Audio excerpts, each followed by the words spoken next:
Buenos días, hermanos de Capilla Fidelidad. Les habla su hermano Ronald Infante. Espero que se encuentren muy bien. En esta oportunidad tengo el privilegio de compartir con cada uno de ustedes del libro de Apocalipsis, el capítulo 12.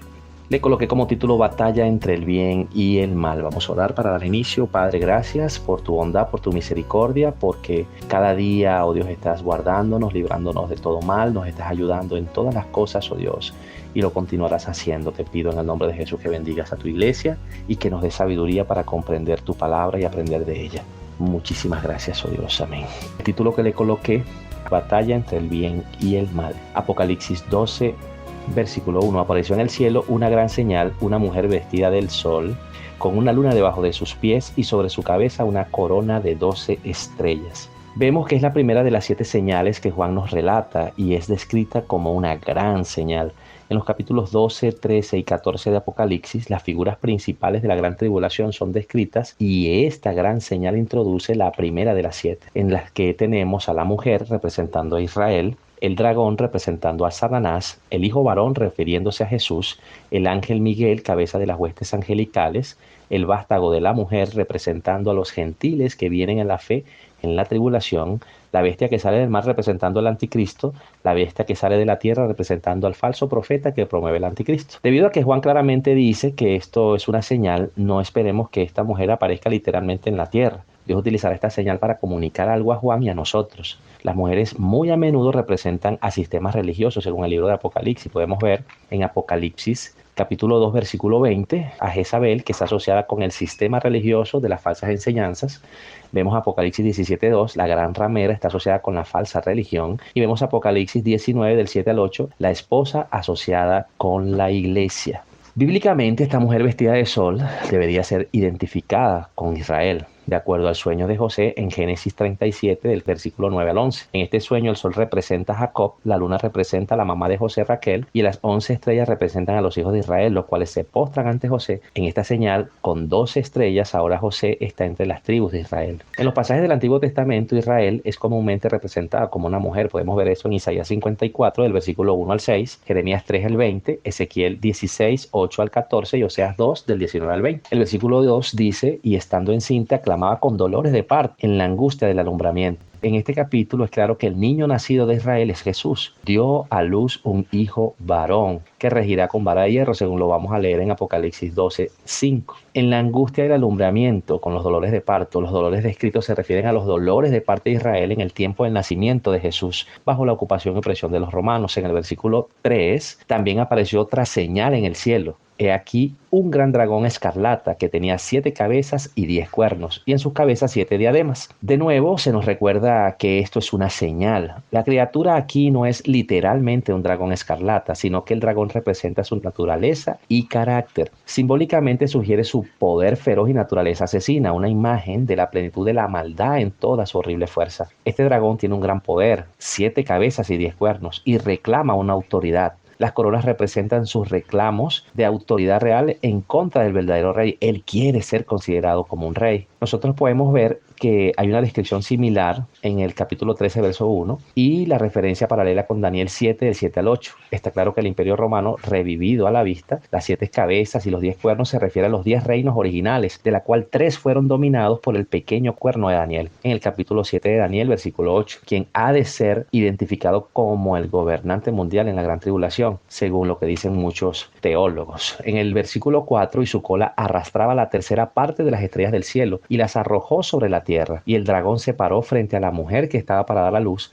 a fin de devorar a su hijo tan pronto como naciese. Muchos creen que esto describe la tercera parte de las huestes angelicales que se asociaron con Satanás. Podemos leerlo también en el capítulo 12, en el versículo 9, que lo vamos a estar estudiando más adelante. Este ejército de seres angelicales en asociación con Satanás comprende el mundo de espíritus demoníacos. Tenemos que tener en claro que Dios nunca hizo un ser malvado. Él hizo ángeles, principados y potestades capacitados para transmitir alegrías y tener distinciones poderosas en el dominio del Señor, pero con libre voluntad, implicado que la creación de seres tenían una moralidad puesta por Dios, enseñada por Dios, transmitida por Dios, pero ellos podían ejercitar para perpetuo bien en su voluntad para el bien o para el mal. Muchos, según vemos en la Escritura, han permanecido firmes, como Miguel y sus ángeles, pero muchos no permanecieron en la verdad, sino que se rebelaron contra el gobierno del cielo y se convirtieron en enemigos inmutables de Dios y de su reino. El intento de devorar a su hijo fue inicialmente cumplido por los intentos de Herodes de matar a Jesús mientras era un niño, según Mateo 2, del 16 al 18. También fue cumplido a través de la vida de Jesús mientras Satanás le atacó, según Juan capítulo 8, verso 58 y Marcos capítulo 4, versículo 35 al 41. Nosotros vemos en el versículo 5, y ella dio a luz un hijo varón que regirá con vara de hierro a todas las naciones, y su hijo fue arrebatado para Dios y para su trono. Claramente esto se refiere a Cristo Jesús. Él gobierna el mundo con vara de hierro. Eso lo podemos encontrar en Salmos en el capítulo 12 y Apocalipsis 19:15. Regirá con vara de hierro a todas las naciones. Aquí podemos ver que hace una referencia al regreso triunfal de nuestro Señor Jesús. Después de un conflicto con el príncipe de este mundo, quien vino y le probó y que no halló nada en él, el Hijo de Dios fue tomado al cielo y se sentó a la diestra de Dios. Palabras pueden ser más claras que estas. O si uno se hace esa pregunta, uno dice, bueno, Jesús vino, murió, se entregó. Jesús es el Hijo varón del quien se habla acá. Y es algo que debemos nosotros tener en cuenta. En el versículo 6 nos dice, y la mujer huyó al desierto, donde tiene lugar preparado por Dios, para que allí la sustenten por 1260 días. Perseguida por el dragón, la mujer es protegida por Dios en un lugar preparado. Esto nos ayuda a entender de que Dios tiene el cuidado de su creación, el cuidado de sus hijos, el cuidado de su pueblo. Y debemos nosotros tener presente esto. Cuando nos habla de los 1260 días, hace referencia al periodo de 3 años y medio, que también están descritos en el libro de Daniel, en el capítulo 9. Acá podemos ver nosotros que hay eventos que están aún por ocurrir, como también lo describe en el libro de Daniel en la semana 70. En estos versículos están cientos de años, nuestro periodo actual, y en este tiempo cercano, lejano a la misma vez, de pausa es típico de las profecías. Las 70 semanas de Daniel tienen tal pausa y lo podemos ver nosotros en Daniel 9 del 24 al 27. Cuando nos dice de que en el desierto donde tiene un lugar preparado por Dios, algunos creen que este lugar es la ciudad de Piedra de Petra, al sur del Mar Muerto. Cuando se habla de que hay un lugar preparado, se utiliza la misma palabra antigua griega que Jesús utilizó en Voy pues a preparar lugar para vosotros en Juan 14, del 2 al 3. Esto demuestra el plan cuidadoso de Dios en su obra en la tierra como también en el cielo. Podemos ver en el versículo 7 al 8 de un conflicto en el cielo, guerra entre Miguel y el dragón. Después hubo una gran batalla en el cielo. Miguel y sus ángeles luchaban contra el dragón, y luchaban el dragón y sus ángeles, pero no prevalecieron ni se halló ya lugar para ellos en el cielo. En el punto medio de la gran tribulación, Dios cambiará el rumbo en contra de Satanás, primero en el cielo, luego en la tierra. Una batalla tomará lugar, la cual negará el acceso de Satanás al cielo. También vemos acá, según Daniel 10:13, 10:20 y 10:21, que Miguel es un príncipe angelical, como también lo menciona Pablo, que lo refiere como un arcángel, según la primera carta a los tesalonicenses en el capítulo 4, versículo 16. Dice que luchaban, y es una escena bien fuerte de la batalla entre los ángeles buenos y los ángeles malos. ¿Quién pelea esta batalla? Esto en verdad es una batalla entre iguales. El dragón representa a Satanás según Apocalipsis 12, el versículo 9. Y Satanás no es la contraparte de Dios. Dios no tiene contraparte. Dios es poderoso, es soberano, es único, es el principio, es el fin, el alfa, el omega. Y la única contraparte que podemos ver con respecto a Satanás es Miguel, quien también parece ser un ángel opuesto al de los ángeles caídos. Esta batalla ocurre en medio del tiempo del periodo de 7 años, como está escrito por Daniel. En aquel tiempo se levantará Miguel, el gran príncipe que está de parte de los hijos de tu pueblo, y será tiempo de angustia, el cual nunca fue desde que hubo hasta entonces. Pero en aquel tiempo será libertado tu pueblo. Eso lo vemos en Daniel 12, en el versículo 1. Sabemos que es una batalla verdadera. Nuestra batalla contra Satanás y sus demonios es espiritual, peleada en el campo de batalla de la verdad y a través de la fe en el Señor Jesús. Entonces allí nosotros podemos ver y notar que esta batalla que tendrán ellos va a ser una batalla física, una batalla que ya está descrita por el Señor. Y dice también que ni se halló ya lugar para ellos en el cielo. Esto nos muestra que hasta que esto suceda, a mediados de la semana 70 de Daniel, Satanás tiene acceso al cielo, donde nos acusa delante del trono del Señor, así como en el capítulo 1 del libro de Job, del verso 6 al 12, y como lo menciona también Apocalipsis 12:10. Y muchas personas se inquietan al pensar, oye, Satanás tiene acceso al cielo. Pero la Biblia dice claramente de que Satanás aparece luego en la tierra, según Lucas 4, del 1 al 13, y le describe como el príncipe de la potestad del aire, en Efesios 2:2. También dice que Satanás tiene acceso al cielo, donde él acusa al pueblo de Dios delante del trono del Señor, en Job 1, del 6 al 12, como lo leí hace un rato. En el versículo 9 dice, y fue lanzado fuera el gran dragón, la serpiente antigua, el que se llama Diablo y Satanás, el cual engaña al mundo entero. Fue arrojado a la tierra y sus ángeles fueron arrojados con él. Este único versículo utiliza muchos títulos para Satanás: dragón, serpiente antigua, diablo, Satanás, el cual engaña a todo el mundo, describen a Satanás como un vicioso, un acusador, un adversario, un engañador. La Biblia describe 4 caídas diferentes de Satanás. Apocalipsis 12:9 describe la segunda caída de estas 4. La primera, de glorificado a profano, Ezequiel 28, del versículo 14 al 16. La segunda, de tener acceso al cielo, a estar restringido únicamente a la tierra, Job 1:12, Primera de Reyes 22:21, Zacarías 3:1 y Apocalipsis 12. La tercera, de la atadura en la tierra, en el pozo del abismo por 1000 años, Apocalipsis 20.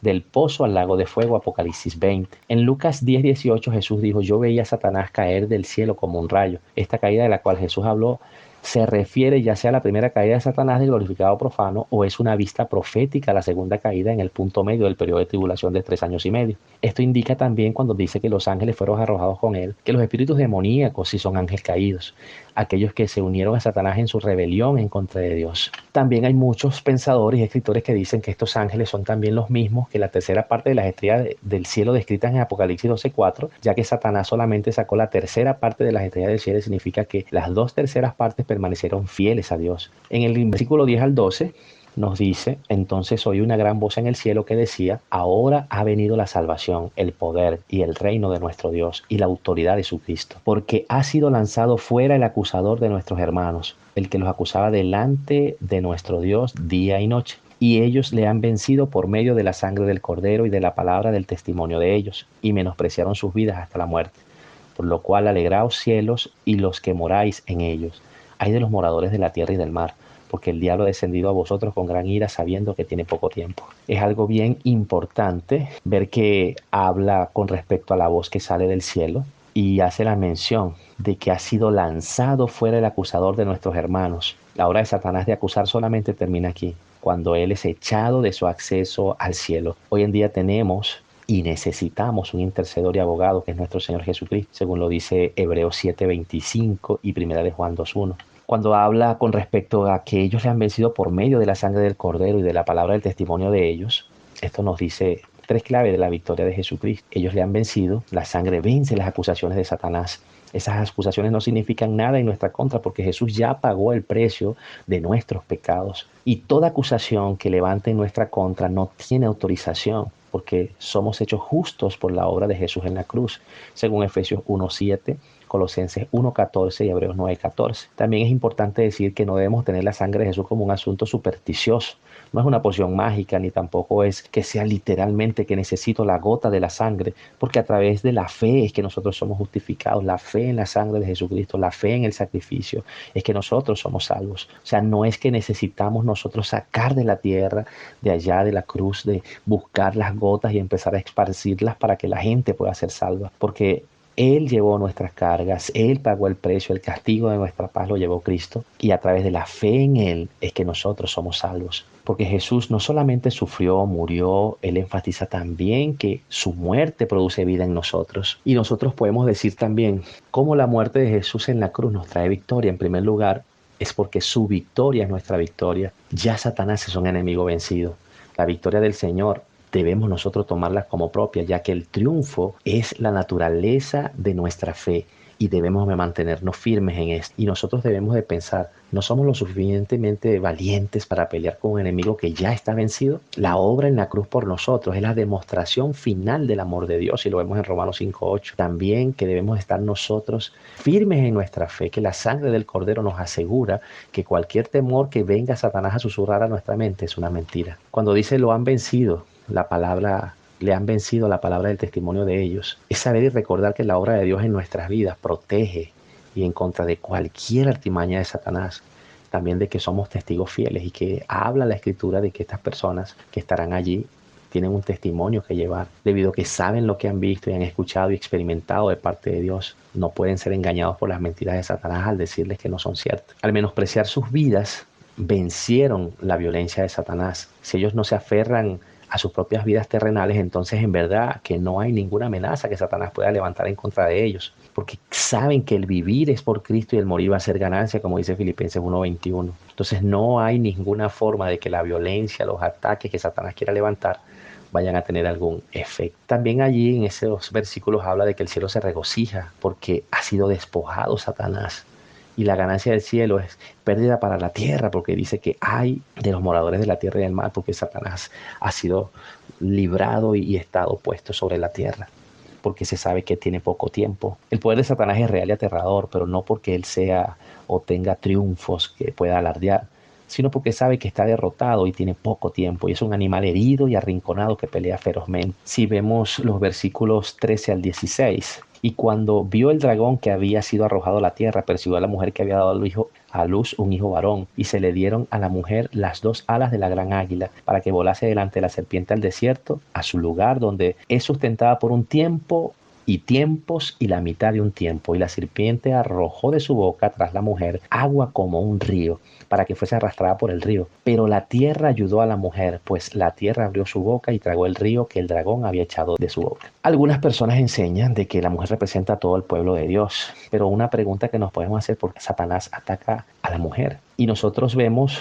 que como la mujer representa al pueblo de Israel, es algo que la misma historia lo muestra, de que Israel desde el tiempo de Abraham ha tenido un rol muy protagónico en el plan de la redención de Dios. De ella salió el Redentor. Y luego está en el cumplimiento de su plan, porque Jesús prometió que el pueblo judío existiría y que le daría la bienvenida a él cuando él regresara en gloria en este mundo, según Mateo 23:39. También hace la mención de las alas de águila, son un emblema de la liberación del Éxodo, según Éxodo 19:4. Otra manera de conectar a estas personas con Israel. También donde dice, es sustentada por un tiempo y tiempos y la mitad de un tiempo. Esta es otra referencia a los 3 años y medio de este periodo, indicando que estos eventos, esta persecución, toma lugar durante la semana 70 de Daniel. También nos muestra que la serpiente arrojó de su boca tras la mujer agua como un río.